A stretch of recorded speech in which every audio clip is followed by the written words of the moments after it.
Ujjain police ने ओम साई ओम apartment में 50 लाख रुपए से अधिक राशि के आभूषण व नकद राशि चोरी का खुलासा कर आरोपी को गिरफ्तार कर लिया है।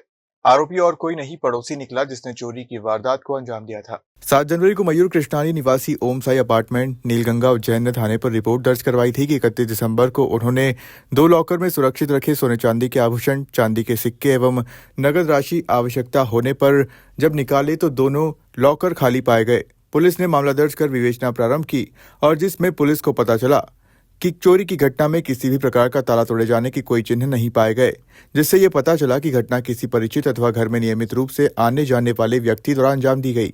पुलिस ने जब मुखबिर तंत्र को सक्रिय किया तो पता चला कि मयूर कृष्णानी के निवास स्थल के समीप रहने वाला लविश टहलवानी हाल के दिनों में बाजार से लिया गया भारी कर्ज अल्प समय में चुका रहा है। पुलिस द्वारा आरोपी को हिरासत में लेकर पूछताछ की गई। पूछताछ के दौरान आरोपी ने घटना दिनांक और समय पर फरियादी के घर में लॉकर से चोरी करना स्वीकार किया। आरोपी ने पुलिस को बताया कि वह अत्यधिक कर्ज के चलते काफी परेशान था। उक्त परेशानी के चलते उसने अपने पड़ोसी मयूर कृष्णवानी के घर पर चोरी की घटना को अंजाम दिया। मैं मयूर कृष्णानी, हमारे घर पे हमने दिवाली के समय पे सारा गोल्ड वगैरह बैंक से लाके और कुछ हमने हमारा घर बन रहा है तो इस चक्कर में हम कैश धीरे धीरे लाके जमा कर रहे थे कि धीरे धीरे किस्तें देनी पड़ती है और सारी चीज़ें करनी पड़ती है ठेकेदार जी को। तो दिवाली के बाद हमने सारा सोना लॉकर बैंक हमारे घर के लॉकर में शिफ्ट कर दिया था। 11 तारीख को दिसंबर में हमारी माताश्री बाहर गई थी, नानी जी की तबीयत खराब थी तो उनसे मिलने, तो उससे समय ये हमको पता पड़ा कि 31 तारीख को हमको वापस किस्त देनी थी पेमेंट की। तो जब 31 तारीख को जब हम पेमेंट देखने गए तो हमको ये प्राप्त पड़ा कि हमारे घर पे कुछ ना कैश पड़ा हुआ है ना गोल्ड पड़ा हुआ है। तो 1-2 दिन हमने वापस कंफर्म करा, वापस ढंग से सूचित करा कि कंफर्म करा कि कैश कहाँ है, गोल्ड कहाँ है, पर हमको कंफर्म हो गया कि फिर हम नहीं मिल पा रहा है। तो 3 तारीख को हमने पुलिस में कंप्लेन करी थी, रिपोर्ट लिखवाई थी। उसके बाद से सारी चीज़ें पुलिस ने प्रक्रिया करी, देखा, सीसीटीवी फुटेज से पता लगाया कि हमारे घर के सामने जो लवीस टहलवानी है, उन्होंने वो हमारे घर पर उनका आवन-जावन कन्फर्म हमेशा रहता ही था। घर जैसे संबंध थे, पर उन्होंने ही ये चीज़ घर के अंदर वारदात प्रोसेस करी। कितने का सोना था और कितना केस था इसमें? सोना पुराने समय से है, मतलब मम्मी की शादी के समय का, उसके बाद धीरे-धीरे थोड़ा इकट्ठा करते हुए तो हमारा जो हमने एग्ज़ैक्ट निकाला फिगर है, एग्ज़ैक्ट फिगर तो हम नहीं निकाल पाए हैं, पर हमने जो जोड़ा-जाड़ी करी, फ़ोटोज़ देख के निकाला, तो मिनिमम 500 ग्राम सोना तो है ही है। तो 15 लाख का कैश हमारे पास, सब चीज़ हमने थोड़ा बहुत लिखित में कर रखा था, तो 10 से 15 लाख तक का कैश तो लगभग रखा हुआ है, 10 से 15 लाख के बीच। आपको शक हुआ था इसके सामने व्यक्ति पे? हमारे पास तब शक हुआ जब हमको दिखने में आया कि उसने अपने खर्चे 1 आध 2 महीने में बहुत बढ़ाने चालू कर दिए हैं। भैया, इंसान ने जिसके पास कुछ भी नहीं था, उसने कम से कम 3 साढ़े 3 लाख रुपए की चेन पहनना चालू कर दी थी, सारी चीज़ें करना चालू कर दी थी। बहुत भयंकर खर्चे बढ़ चुके थे, नई-नई गाड़ियाँ लाने चालू कर दिया था, इंदौर जाके सारी चीज़ें करना चालू कर दिया था। तो फिर हमको समझ में आया कि थोड़ी बहुत चीज़ों में शंका होने लग गई थी।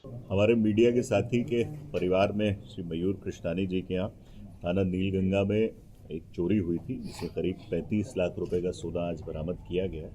इनके घर में इन्होंने अक्टूबर में दिवाली की पूजा के बाद लॉकर में अपना सारा सामान रख दिया था। इनके पास में ही रहने वाले एक परिचित ने इनके घर में जब ये नहीं रहते थे, तो क्योंकि परिचित ही था तो उसने देखा कि घर में इतना पैसा है और समय आने पर उसने इनके माताजी के चाबी के गुच्छे में से एक चाबी चोरी कर ली और अगली बार करीब 4 बार में उन्होंने पूरा लॉकर खाली कर दिया। आवश्यकता पड़ने पर जब कृष्णानी जी ने अपने लॉकर को देखा तो उसमें कुछ भी रकम और गहने नहीं पाए। उसके बाद अपने मीडिया के साथी के साथ और रिश्तेदार के साथ थाने में सूचना दी, जिसके बाद थाना प्रभारी सीएसपी साहब और एडिशनल एसपी साहब ने एक टीम का गठन किया और उन्होंने पास बगल में रहने वाले लविश टहलवानी की जब गतिविधियों पर नज़र रखी तो पता चला कि उसने पिछले कुछ दिनों में अपना सारा लोन, ईएमआई और जो कर्ज दोस्तों से ले रखा था वो सभी पटा दिया है, जो कि उनकी जो आमदनी है उसके कंपैरिजन में ठीक नहीं था। उसके बाद कुछ सीसीटीवी फुटेजेस का एनालिसिस किया, फिंगरप्रिंट एफएसएल की टीम ने हमारे लिफ्ट किए।